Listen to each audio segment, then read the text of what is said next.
This is why I got the best YouTube page in the world. Like, God allows me to do so much shit. Look, so right now, I'm taking this trailer apart. You feel me? That's what I'm doing right fucking now. As soon as I can find my fucking ratchet, it's back there.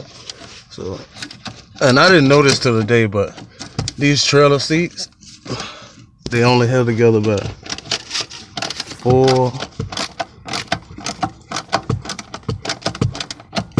big ass screws. It's a tractor trailer. That's how you take the seats off this bitch.